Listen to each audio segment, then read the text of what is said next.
வணக்கம். இன்றைய முக்கிய நிகழ்வுகள்.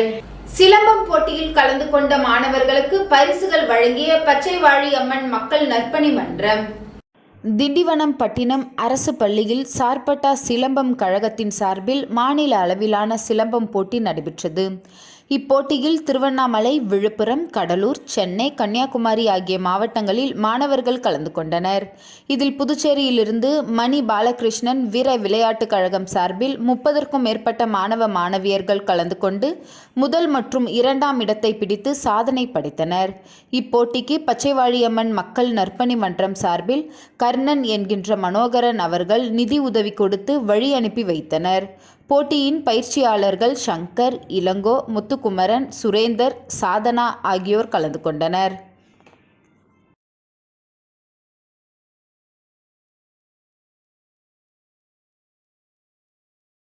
காட்டுமன்னார்கோவில் சட்டமன்ற உறுப்பினர் சிந்தனை செல்வன் மணிவிழாவை மாற்றுத்திறனாளி குழந்தைகளுடன் கொண்டாடினார். விடுதலை சிறுத்தைகள் கட்சியின் பொதுச் செயலாளரும் காட்டுமன்னார்கோவில் சட்டமன்ற உறுப்பினருமான சிந்தனை செல்வன் 60வது மணிவிழா காணும் பிறந்த நாளை முன்னிட்டு இன்று பழங்குடியினர் விடுதலை இயக்கத்தின் மாநில செயலாளர் ஏகாம்பரம் மற்றும் சுகன்யா அவர்களின் ஏற்பாட்டில் புதுச்சேரி கம்பன் நகரில் அமைந்துள்ள கருணை இல்லத்தில் கொண்டாடப்பட்டது. இந்த நிகழ்ச்சியில் கருணை இல்லத்தில் வசிக்கும் 70க்கும் மேற்பட்ட மாற்றுத்திறனாளி குழந்தைகளுடன் இணைந்து கேக் வெட்டி, ரோஜா பூ வழங்கப்பட்டு வடபாயாசத்துடன் சிறப்பு மதிய உணவு வழங்கப்பட்டது.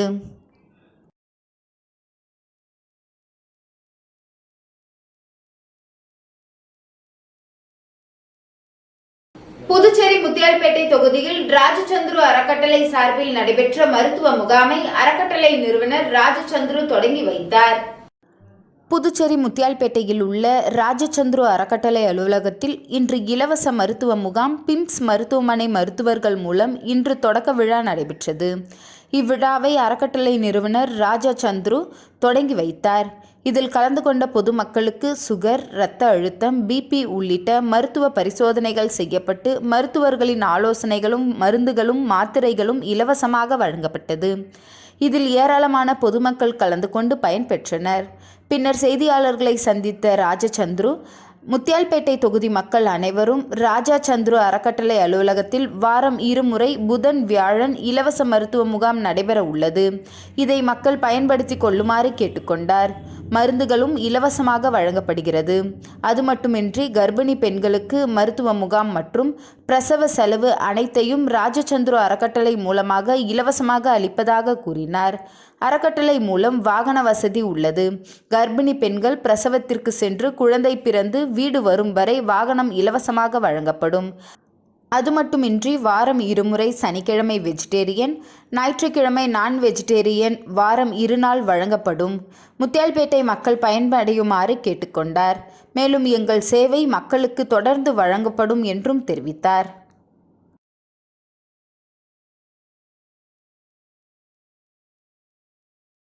தமிழகத்தில் பேச முடியாததால் கரூர் சம்பவத்திற்கு பிறகு 72 நாள் கழித்து புதுச்சேரியில் ஏதோ சொல்ல வேண்டும் என்று தவேக தலைவர் விஜய் கூறிவிட்டு சென்றிருப்பது வன்மையாக கண்டிக்கத்தக்கது என்று புதுச்சேரி உள்துறை அமைச்சர் நமச்சிவாயம் கண்டனம் தெரிவித்துள்ளார்.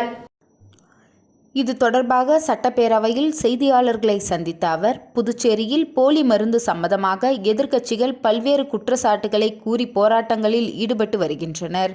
போலி மருந்து சம்பந்தமாக 2012ஆம் ஆண்டு முன்னாள் முதலமைச்சர் நாராயணசாமி முதலமைச்சராக இருந்தபோது கம்பெனிக்கு லைசன்ஸ் கொடுக்கப்பட்டு காங்கிரஸ் ஆட்சி காலத்தில்தான் போலி மருந்து அரசு கொள்முதல் செய்தது.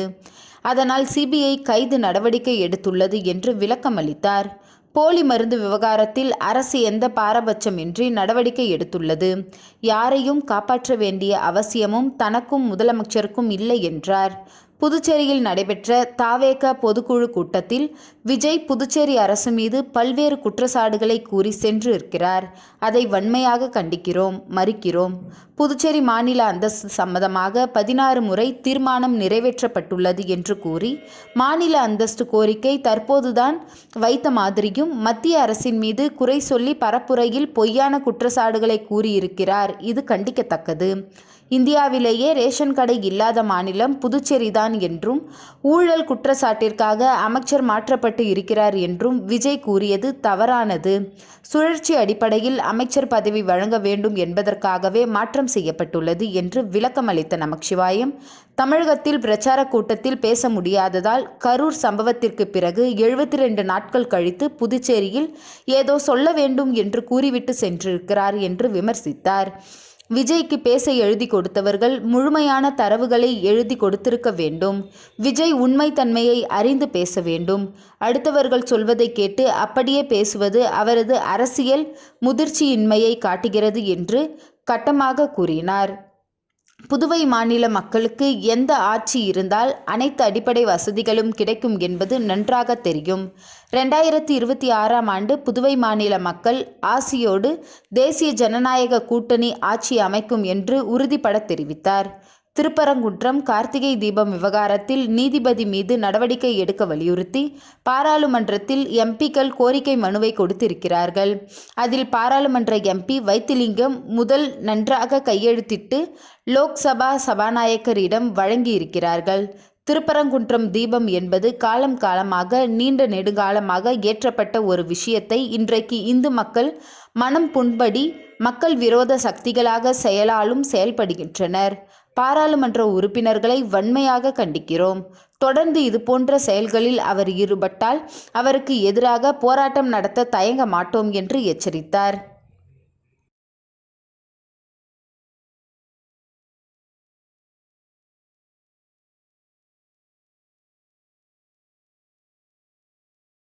புதுச்சேரி முத்தியால்பேட்டை தொகுதி திமுக சார்பில் 2026ஆம் ஆண்டிற்கான நாட்காட்டி வழங்கும் பணியினை சட்டமன்ற எதிர்க்கட்சி தலைவர் இரா சிவா தொடங்கி வைத்தார்.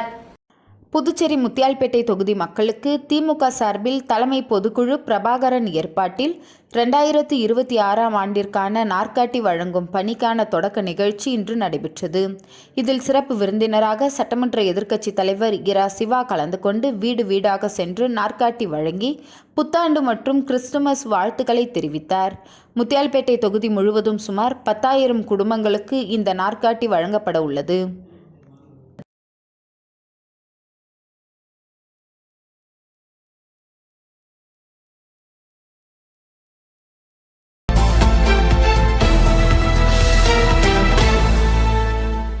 புதுவை மாநிலம் மணவெளி தொகுதியில் மழையால் பாதிக்கப்பட்ட மணவெளி கட்டபொம்மன் நகர் மற்றும் சிவலிங்கபுரம் பகுதியில் மரங்கள் விழுந்ததால் உடனடியாக பாதிக்கப்பட்ட இடத்தில் JCM மக்கள் மன்றத்தின் சார்பாக சமூக சேவகர் மணவெளி தொகுதி பொறுப்பாளர் முருகன் என்கின்ற பெருமாள் அவர்கள் நேரில் சென்று மரங்களை வெட்டி அப்புறப்படுத்தினார்.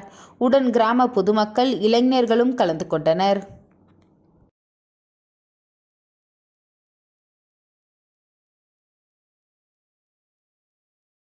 ஏம்பலம் தொகுதியில் அன்னை சோனியா காந்தி பிறந்த நாளை நலத்திட்ட உதவிகள் வழங்கும் நிகழ்ச்சி புதுச்சேரி மாநில செயலாளர் மோகன்தாஸ் தலைமையில் நடைபெற்றது.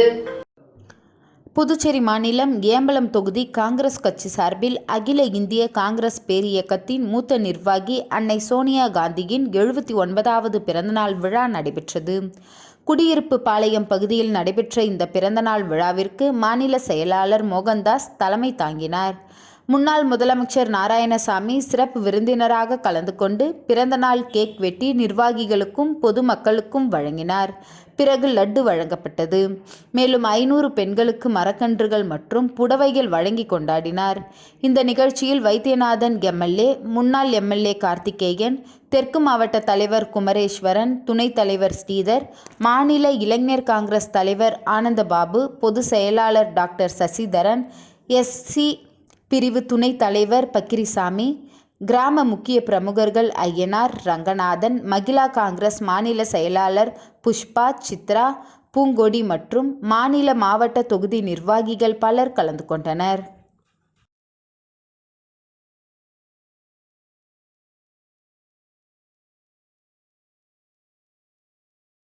அரியாங்குப்பம் தொகுதி காக்காயந்தோப்பு பகுதியில் அமைந்துள்ள காகபுஜண்ட மகரிஷி கோவிலில் 21ஆம் ஆண்டு குரு பூஜை விழா நடைபெற்றது. அரியாங்குப்பம் தொகுதி காக்காயந்தோப்பு பகுதியில் அமைந்துள்ள காகபுஜண்ட மகரிஷி கோவிலில் 21ஆம் ஆண்டு குரு பூஜை விழா நடைபெற்றது. அதில் அதிமுக மாநில கழக பொருளாளர் ரவி பாண்டுரங்கன் சிறப்பு அழைப்பாளராக கலந்து கொண்டு சுவாமி தரிசனம் செய்தனர். ஸ்ரீ அகத்தியர் போற்றி என்ற மகா அர்ச்சனையில் கலந்து கொண்ட 500க்கும் மேற்பட்ட பெண்களுக்கு அதிமுக மாநில கழக பொருளாளர் ரவி பாண்டுரங்கன் தனது சொந்த செலவில் சில்வர் பாத்திரம் வழங்கினார். இந்நிகழ்ச்சியில் ஜீவா, குமரன், காண்டீபன், ரங்கநாதன், ராஜேந்திரன், அன்பு, ஜெயக்குமார், தட்சிணாமூர்த்தி, ரவி, கார்த்தி, ஆறுமுகம், செல்வம், காசி, பாரதி, முனியப்பன், தேவா, மெக்கானிக், தண்டபாணி, பிரகாஷ், ராஜாராம், வினோத், கண்ணன், முகேஷ் மற்றும் செல்வகுமார், ராஜேஷ், மணி, சந்துரு, டேவிட், சக்தி, வெங்கடேஷ், இளைஞர்கள் பிரகாஷ், பார்த்தி, சஞ்சய், அஜய், அகத்தி, முகிலன், விஷ்ணு, சஞ்சய், பார்த்திபன், சங்கீத், ஜீவா, ஹரி, தமிழ்ச்செல்வன், குபேரன், சுகன், பிரசாத், ஸ்ரீதர், பிரசாத் ஆகியோர், ஞானப்பிரகாஷ், லூர்து, லக்ஷ்மி, அருண், பிரதீஷ், பெத்தன், பவுலு, சார்லஸ், கௌஷிக் ஆகியோர் கலந்து கொண்டனர். பாஜக மாநில பொதுச் செயலாளர் லட்சுமி நாராயணன் பிறந்தநாள் விழாவையொட்டி அரியாங்குப்பத்தில் அன்னதானம் மற்றும் நலத்திட்ட உதவிகள் வழங்கி சிறப்பாக கொண்டாடினர். பாஜக புதுச்சேரி மாநில பொதுச் செயலாளர் லட்சுமி நாராயணன் பிறந்தநாள் விழா அரியாங்குப்பம் தொகுதியில் மாநில இளைஞரணி செயலாளர் புகழேந்தி தலைமையில் சிறப்பாக கொண்டாடினார்.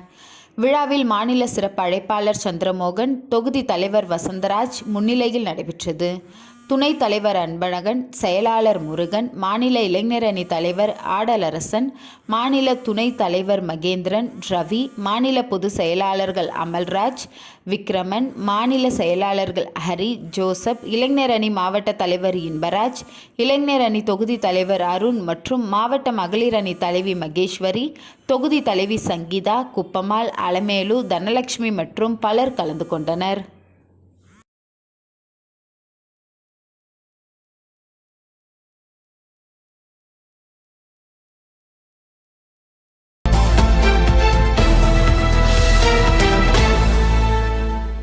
டிசம்பர் 8, 2025 அன்று ஆயுஷ் அமைச்சகம் புதுடெல்லியில் உள்ள தேசிய ஊடக மையத்தில் பாரம்பரிய மருத்துவம் குறித்த 2வது உலகளாவிய உச்சி மாநாட்டிற்கு முன்னதாக டிசம்பர் 2025 முதல் புதுடெல்லியில் உள்ள பாரத் மண்டபத்தில் ஒரு செய்தியாளர் சந்திப்பை ஏற்பாடு செய்தது.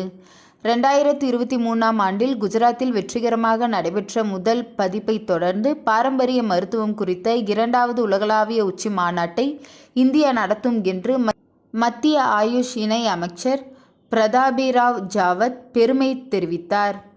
இந்தியாவின் சர்வே பவந்து சுகினா, சர்வே சந்து நிராமயா என்ற தொலைநோக்கு பார்வைக்கு இணையாக மனித குலத்தின் ஆரோக்கியம், மகிழ்ச்சி மற்றும் நல்வாழ்விற்கான பாரம்பரிய மருத்துவத்தை பிரதான நீரோட்டத்தில் கொண்டு வருவதற்கான கூட்டு உலகளாவிய முயற்சியில் இந்த உச்சி மாநாடு மற்றும் முக்கியமான மைல்கல்லாக நிற்கிறது என்று அவர் கூறினார். இந்த ஆண்டு உச்சி மாநாட்டின் கருப்பொருள் சமநிலையை மீட்டெடுப்பது, சுகாதாரம் மற்றும் நல்வாழ்வின் அறிவியல் மற்றும் நடைமுறை என்று சி. ஜாதவ் தெரிவித்தார்.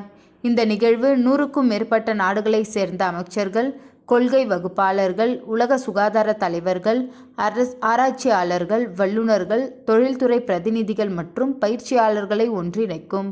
பாரம்பரிய மருத்துவத்தில் இந்தியாவின் உலகளாவிய தலைமை வலியுறுத்தி அமைச்சர் ஆயுர்வேதம், யோகா மற்றும் இயற்கை மருத்துவம், யுனானி, சித்தா, சேவரிக் மற்றும் ஹோமியோபதி போன்ற ஆயுஷ் அமைப்புகள் பல நூற்றாண்டுகளாக மக்களுக்கு சேவை செய்துள்ளன என்றும் இன்று அவை முழுவதுமாக ஆரோக்கியத்திற்கான நம்பகமான தீர்வுகளாக உலகில் அங்கீகரிக்கப்பட்டு வருகின்றது என்று கூறினார்.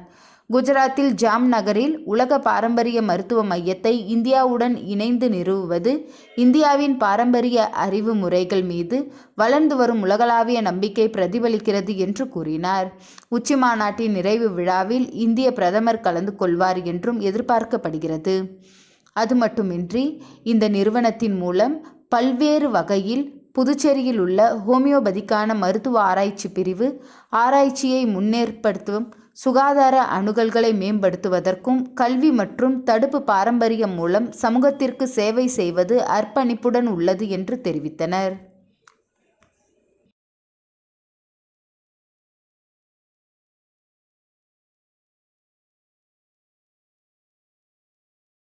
புதுச்சேரியில் மாடுகளை பிடித்து அபராதம் விதிக்கும் நகராட்சியை கண்டித்து தனியார் பால் உற்பத்தியாளர்கள் சட்டமன்றத்தில் மாடுகளை ஒப்படைக்கும் நூதன போராட்டத்தில் ஈடுபட்டனர். புதுச்சேரி நகர பகுதிகளில் சாலைகளில் சுற்றித் திரியும் மாடுகளை பிடித்து அவ்வப்போது நகராட்சி நிர்வாகம் அபராதம் விதித்து வருகிறது. இதனிடையே கடந்த சில தினங்களுக்கு முன்பு பிருந்தாவனம் பகுதியில் உள்ள வீட்டில் வளர்ந்து வரும் 2 கன்றுக்குட்டிகளை போலீசார் உதவியுடன் எடுத்து சென்று நகராட்சி ஊழியர்கள் அபராதம் கேட்பதாக கூறி இன்றைய தினம் தனியார் பால் உற்பத்தியாளர்கள் மற்றும் விற்பனையாளர்கள் நலசங்கம் சார்பில் சட்டமன்றத்தில் மாடுகளை ஒப்படைக்கும் நூதன போராட்டத்தில் ஈடுபட்டனர். முத்தியால்பேட்டை பகுதியில் உள்ள மணிகுண்டு பகுதியில் இருந்து சட்டமன்றத்தில் மாடுகளை ஒப்படைக்கும் போராட்டத்தில் ஈடுபட்டனர்.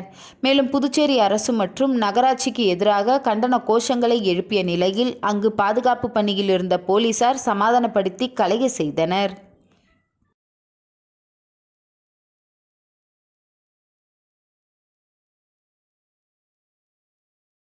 இன்றைய நிகழ்வுகள் நிறைவடைந்தது. நன்றி, வணக்கம்.